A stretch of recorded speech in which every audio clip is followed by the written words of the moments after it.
मैं एक पाकिस्तानी हूँ और हमारे पड़ोस में एक मुल्क है जिसे भारत कहते हैं। ये पूरा मुल्क सुपीरियॉरिटी कॉम्प्लेक्स का शिकार है। इन्हें लगता है कि दुनिया इन्हीं के गिर्द घूमती है, मगर ऐसा कुछ है नहीं। इस मुल्क पर एक पागल खपती बुड्ढा हुकूमत करता है, जिसे उसकी अपनी बीवी भी बर्दाश्त ना कर सकी और छोड़कर चली गई। फिर इस चाय बनाने वाले को इन्होंने मुल्क संभालने के लिए दे दिया। अभी पिछले दिनों अपनी तकरीर में इस खपती बुड्ढे ने हम पाकिस्तानियों को मुखातिब करके कहा कि रोटी खाओ वरना मेरी गोली तो है ही। पाकिस्तान को आतंक की बीमारी से मुक्त करने के लिए पाकिस्तान के अवाम को आगे आना होगा, पाकिस्तान के नौजवानों को आगे आना होगा। सुख चैन की जिंदगी जियो, रोटी खाओ वरना मेरी गोली तो है ही। इसके जवाब में पूरी पाकिस्तानी कौम इस खपती बुड्ढे को कहना चाहती है कि चल बोजड़ी के।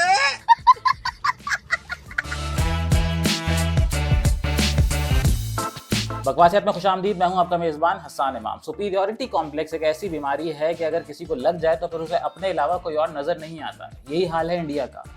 इकोनॉमिकली थोड़ी तरक्की कर ली है तो अब उन्हें लग रहा है कि पूरी दुनिया उन्हीं के गिर्द घूमती है।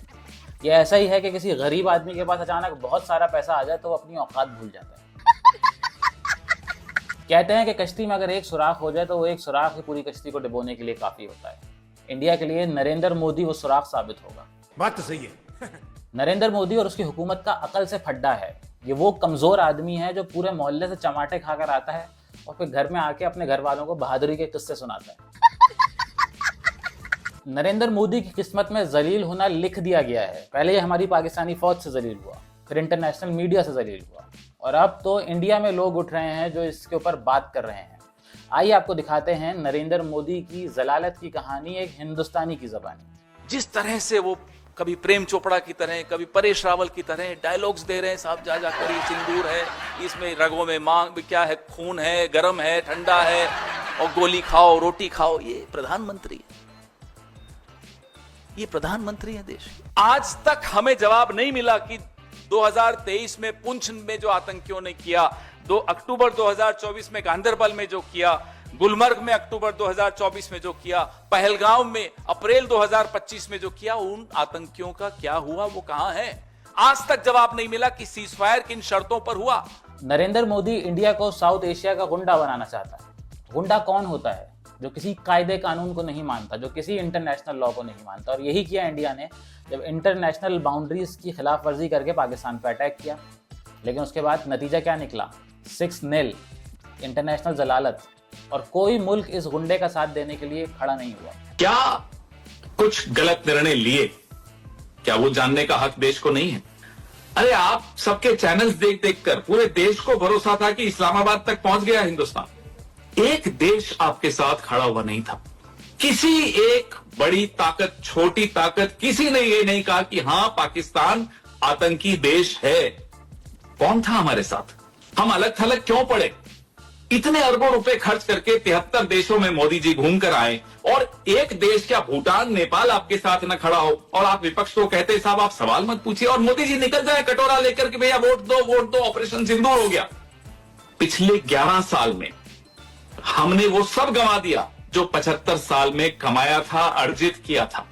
और हम ये जानना चाहते हैं पहलगाम के 4-5 आतंकवादी कहां हैं? सीजफायर में शर्तें क्या रखी गई थी? भारत के हितों पर कुठाराघात किसने किया? क्या अमेरिका का इतना दबाव था आप पर कि आप सीजफायर कर रहे हो? सोशल मीडिया पे इंडियन अवाम मानने को तैयार नहीं है कि पाकिस्तान ने उनके राफेल गिरा दिए। अक्सर यही होता है, जब किसी इंसान को बड़ा सदमा पहुंचता है तो एक्सेप्टेंस तक जाने में थोड़ा टाइम लगता है।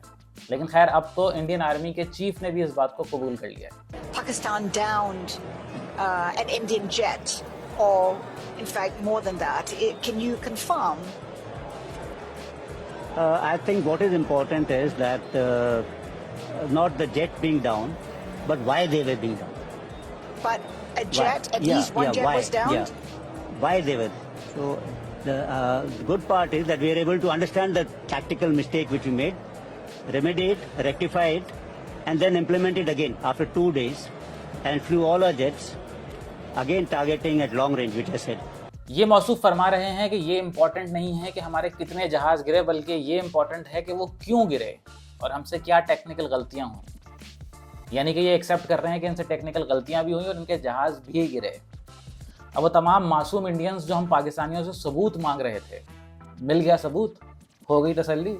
ये राफेल तैयारे ले लो सारे के सारे, सुकियां रोटियां तो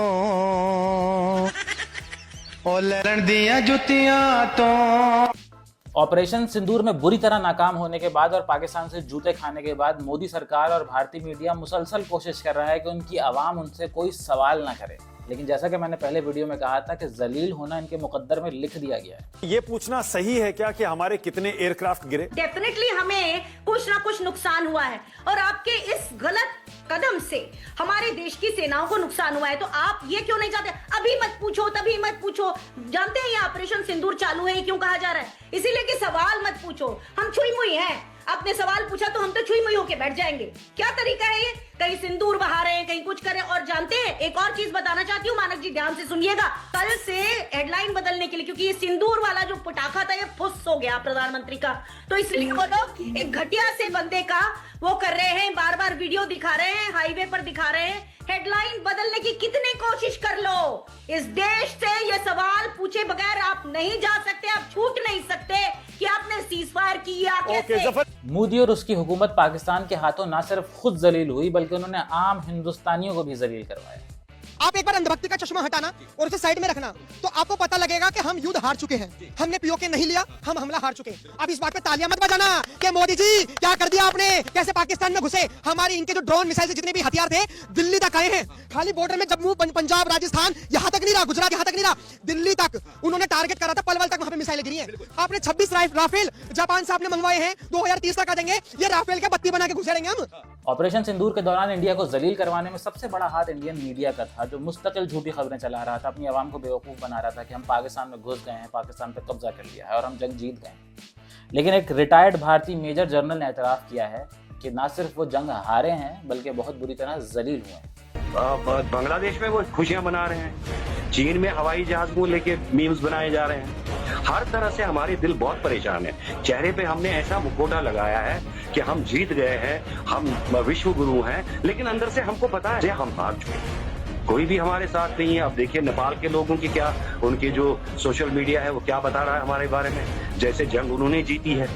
और ये लम्हे फिक्रिया है हमारे देशवासियों के लिए, देश के लिए, कि एक ऐसे महान देश को जिसके बाशिंदे अगर कहीं भी जाते थे तो इज्जत की ऊंची निगाह से उनको देखा जाता था और रास्ते दिए जाते थे उनको। और आज हाल ये है कि हमारे प्रधानमंत्री को एक हिसाब से उनको जवाब नहीं देना आता है। प्रेस वाला जो अगर सवाल पूछता है। आखिर में सभी इंडियन दोस्तों से मैं सिर्फ इतना कहना चाहता हूँ, वही जो बात हम पिछली 2 वीडियो से कह रहे हैं कि जंग किसी मसले का हल नहीं है। तमाम मसाइल को बातचीत से हल होना चाहिए। इसलिए आप भी अपने दिमाग से इस सुपीरियरिटी कॉम्प्लेक्स निकाल दें और ये गुंडागर्दी बंद करें। और अगर आप ये गुंडागर्दी बंद नहीं करेंगे तो इसी तरह बार बार जलील होते रहेंगे। गड्डियां दे व्हील होंदे ना ढोला तू जमदा ना सवी जलील।